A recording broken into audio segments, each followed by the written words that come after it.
Hello বন্ধুরা, trace cooking কর্নারে তোমাদের সবারকে ওয়েলকাম। আচ্ছা, আজকে একটা নতুন মটন প্রিপারেশন করছি, চলো তাহলে দেখে নেওয়া যাক কিভাবে করছি আমি। মা কি করছো? এই যে বাবা মটন এনেছে, ভাবছি কি করব, তো বল তো কি করা যায়। অনেকদিন মটন চাপ খাইনি, তাহলে আজকে পিসগুলো অবশ্য বড় বড়ই আছে, চাপের মতনই। চল করি, দেখি, চেষ্টা করি একটু। এর জন্য মটনটাকে ভালো করে প্রথমে ধুয়ে নিয়েছি পিসগুলো। এরপরে একে একে আমরা মশলাগুলো অ্যাড করব। প্রথমেই আমি লবণ অ্যাড করে নিয়েছি পরিমাণ মতো, তোমরা যে যেমন পরিমাণ খাও। লবণটা অ্যাড করে নেবার পর ধনে গুঁড়ো 1 থেকে 2 চামচ মতো, আর লঙ্কার গুঁড়ো 1 থেকে 2 চামচ মতো। ঝাল অনুযায়ী এখানে আমি তিখা লালটা ব্যবহার করেছি, কেন এতে ঝাল আর রং দুটোই হয় ভালো। আর এটা আমার বাড়িতে বানানো শাহি গরম মশলার গুঁড়ো। সেই গরম মশলাটা হচ্ছে আমার কিভাবে বানিয়েছি তার প্রিপারেশন জানতে হলে আমার ট্রেস কুকিং কর্নারে দেওয়া আছে, তোমরা দেখে নিতে পারো। ভীষণ সুন্দর হয় এই গন্ধটা, দোকানের চাপের থেকেও রান্নাটা মানে ভীষণই ভালো হয়েছিল, আর দারুণ হয়েছিল শুধুমাত্র এই মশলার জন্য। এরপরে 2 চামচ আদা রসুন লঙ্কা বাটা দিয়েছি। এরপর 6 থেকে 7 চামচ মতো বা হাফ কাপ তোমরা টক দই ব্যবহার করবে।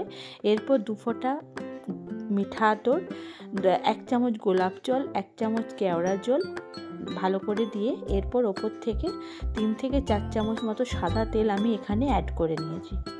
সব মশলাগুলো ওপর থেকে একে একে দিয়ে দেওয়ার পর হাতে করে অনেকক্ষণ সময় ধরে ভালো করে মশল করে মাংসগুলোকে মেখে নিতে হবে। মানে ভীষণ সুন্দর করে যেভাবে দেখা হয় মেখে নিয়েছি, পুরো মাংসের গায়ে ভেতরে এপিট ওপিট করে মশলাটা খুব সুন্দর গায়ে লেগে গেছে। ফয়েল প্যাক দিয়ে ভালো করে সিল করে দিলাম। এরপরে এটা আমি ফ্রিজে ওভারনাইট একটু রেখে দেবো ম্যারিনেশনের জন্য। ফ্রিজে রেখে দিলাম। এরপর কালকে দেখা হচ্ছে প্রিপারেশনে। পরের দিন সকালে চলো দেখে নিই মটনটা কী অবস্থায় আছে। দেখো একটু সাইড থেকে একটু জল বেরিয়ে গেছে, কেননা এই জলটাতে লবণটা দেওয়ার জন্য জলটা ছেড়েছে ওর গায়ের থেকে। এর জন্য আমরা কি করব, 3 থেকে 4 চামচ মতো একটু ছাতু, যেটা ছোলার ছাতু হয় বাজারে পাওয়া যায়, ওই ছোলার ছাতু 3 থেকে 4 চামচ মতো দিয়ে দেব। দিয়ে ভালো করে মেখে নেব। দেখব ছোলার ছাতুটা দেওয়ার পর ভীষণ শক্ত একটু ভাজা, মানে একটু হয়ে গেছে, টাইট হয়ে গেছে, জলটা মরে যায় গায়ে, ওই জন্য ছাতুটা দেওয়া। এরপরে চলো আমি প্যানটা গরম করে নিই ভালো করে। প্যানটা গরম করে নিয়ে সাদা তেল দিয়ে দিচ্ছি, মোটামুটি তোমার 150 গ্রামের মতো। এরপরে আর একটুখানি আমি ঘি অ্যাড করেছি, সেটা হলো গাওয়া ঘি। তো এতে তোমরা ঘি অ্যাড করতে পারো না পারো, কিন্তু আমি রেস্টুরেন্ট স্টাইল অ্যাড করা মানে আনার জন্য, ফ্লেভারটা আনার জন্য আমি ঘি অ্যাড করেছি। তো তেলটা গরম হয়ে যাওয়ার পর পিসগুলো দিয়ে কড়াতে বেশ সুন্দর করে আমি এক পিঠ ওপিঠ করে অল্প আঁচে ভেজে নেব, এপিঠ ওপিঠ করে ভেজে নেব। ভেজে নেওয়ার পর দেখবে লাল লাল একটা ভাব হয়ে গেছে। তো যেহেতু এটা সারা রাত ম্যারিনেট ছিল, তো মোটামুটি একটু অল্প আঁচে রান্না করতে হবে, রান্না করলে কুক হয়ে যায়, 80% মতো কুক হয়ে যায়। এরপরে পুরোটা তো একদম গলে যাওয়া সম্ভব না, গলে যাওয়া মাংস খেতে হলে ওটা কুকার ব্যবহার করতে হবে। তো আমরা যেহেতু মাটন একটু চিবিয়ে খেতে প্রেফার করি, সেহেতু আমরা এখানে একটু কড়াতেই রান্না করতে পছন্দ করি, যার জন্য মাটনটাও স্বাদটাও অনবদ্য থাকে, ভীষণ সুন্দর লাগে। আর তোমরা যদি কুকারে মাংস খেয়ে থাকো তাহলে তার স্বাদ আরেকবার এরকম কড়াতে ধিমে আঁচে মাংস রান্না করে দেখো, দুটো স্বাদের মধ্যে আকাশ আর পাতালের ডিফারেন্ট। তো যারা একটু চিবিয়ে খেতে পছন্দ করো তারা এভাবে একটু গ্যাস কম করে সিমে করে রান্না করবে।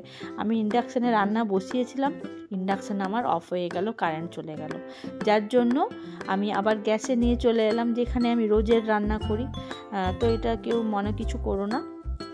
তো ওই তেলে এক ব্যাচ হয়ে যাওয়ার পর আমি আরও এক ব্যাচ আমি রান্না করে নিলাম, কেন মাংসটা মোটামুটি 500 থেকে 600 গ্রাম মতো মাংস রাখা ছিল। তো একবারে ওটা ভাজা যাচ্ছিল না, একটু ফ্রাই করার জন্য। এরপর আমি সেকেন্ড ব্যাচটাও খুব সুন্দর করে ধিমি আঁচ করে ভেজে নিলাম। দেখো কেমন একটু লাল লাল এই যে লাগা হয়ে যাচ্ছে না, ওগুলো ছাতুটার জন্য হয়েছে, এইটার জন্য কোনো অসুবিধে কিছু নয়। আর এই তেলেই তোমরা চেষ্টা করবে মাংসটা রান্না করার, তাতে খুব ভালো একটা ফ্লেভার আসে, যেহেতু মাংসটা তো নানা রকম জিনিস দিয়ে ম্যারিনেশন করাই ছিল সারা রাত ধরে। তার মাংসগুলো ভাজা হতে হতে দেখো আমি একটা বাটিতে পোস্ত, একটু কাজু বাদাম আর একটু চারমগজ দুধের মধ্যে ভিজিয়ে রেখেছি কিছুক্ষণ, তাহলে বাটতে সুবিধা হয়। এরপর ওটাকে আমি মিক্সিতে একটু বেটে নিলাম। বেটে নিয়ে কিসে ঢাললাম বলো তো? আমি বলি না আমি একটু জল দিয়ে রান্না প্রেফার করি।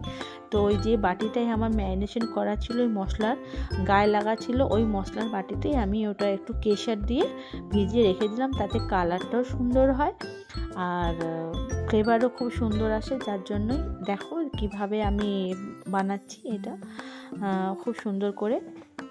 এই যে লাল লাল হয়ে গেছে এক পিঠ করে।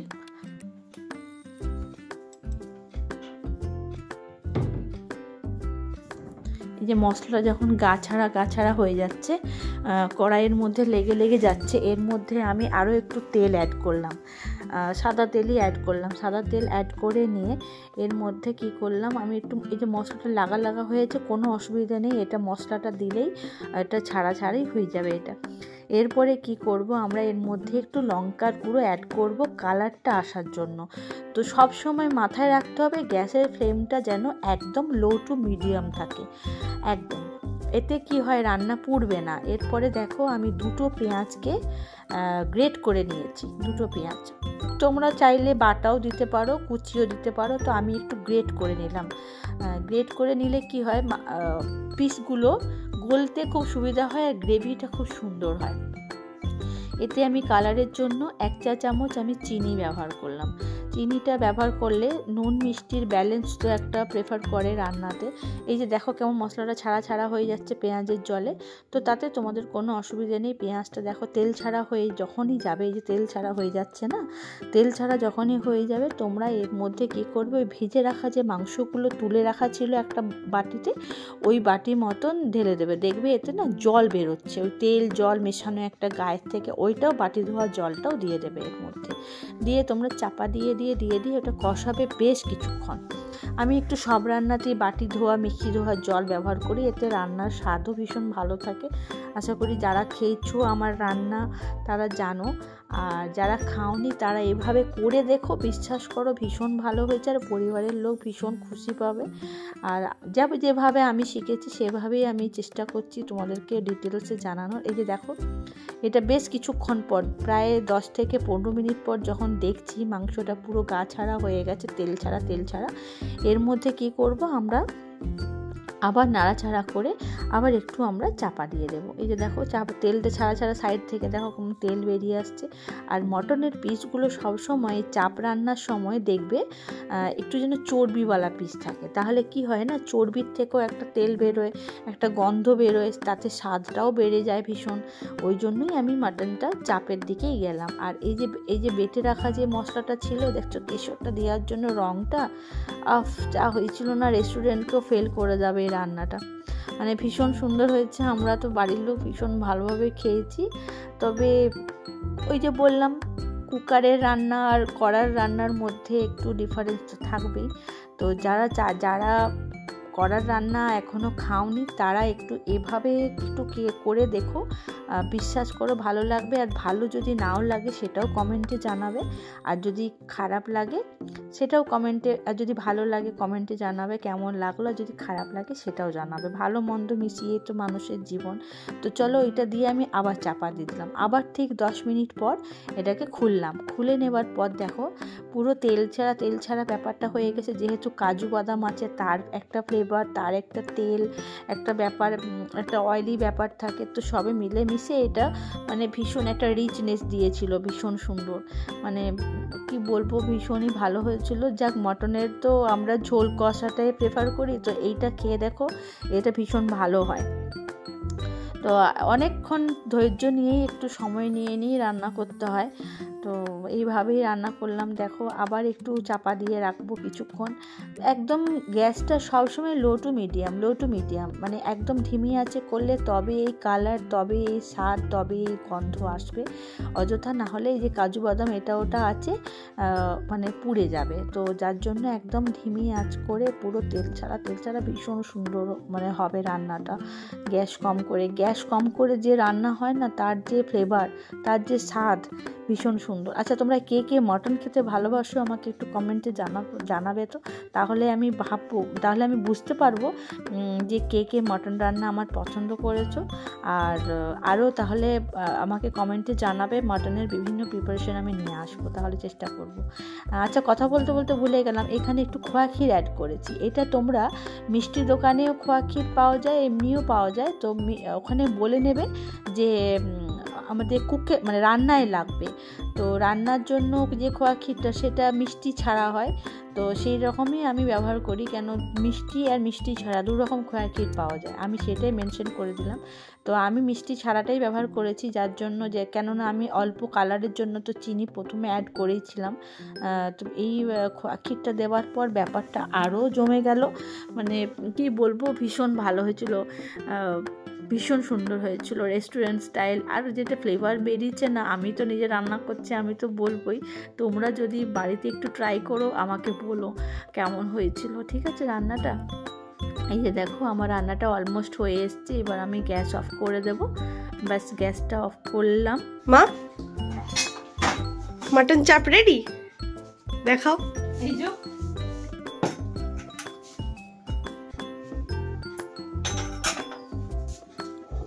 হেভি গন্ধ বেরিয়েছে, ভীষণ সুন্দর হয়েছে, গন্ধ বেরিয়েছিল। আর মেয়ে তো গন্ধ শুনে পাগল। ঠিক আছে, ভালো লাগলে লাইক শেয়ার করো আর সাবস্ক্রাইব করতে